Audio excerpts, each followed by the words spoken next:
Could it be Satan? In this, the final of Bill's Heresies, we're going to hear some audio from Vic Shades, one of Bill's oldest online trolling boyfriend buddies. Now, he is in a unique position because although externally they pretend to be against one another, as recent events have proved, they are very much working one with another.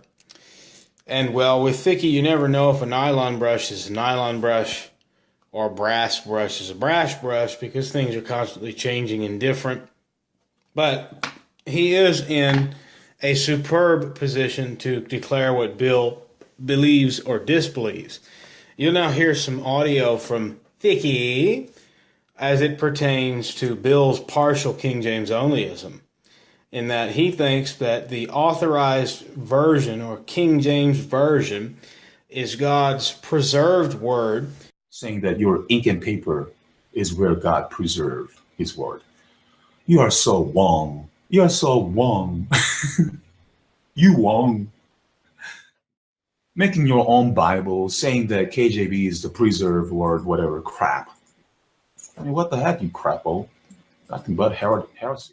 which is a slight downgrade from Peter Ruckman's heresy of a multiply inspired authorized version. Now, while I know for a fact Bill rejects that the authorized version is inspired, again, for many hours we discussed the subject of that preservation is restricted exclusively to the original languages, to the original manuscripts, which are best preserved today as the Second Great Rabbinic Bible and the traditional or received text.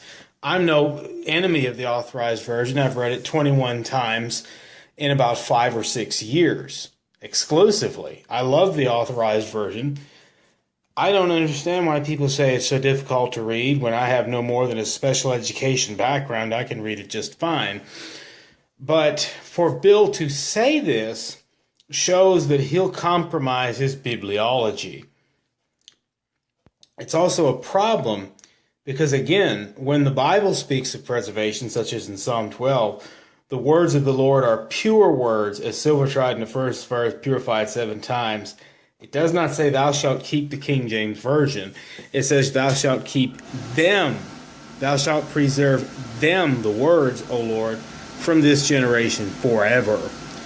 When the psalmist's son, Solomon, says it, add thou not unto his words, lest he reprove thee, and thou be found a liar, it doesn't speak of any version of the Scripture.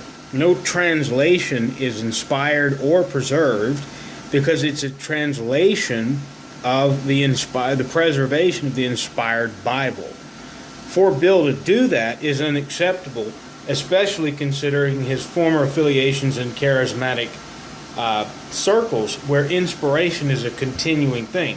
Again, this is a King James only heresy. It's not his worst heresy by far, but it is a rejection of the historic position of Christianity, as you will now hear. All these heresies presented to you, I ask you the simple question, friend. Why would Bill repetitively, for over a decade, lie that he holds these views, most of them, yet he won't disclose this unless you become his close personal friend?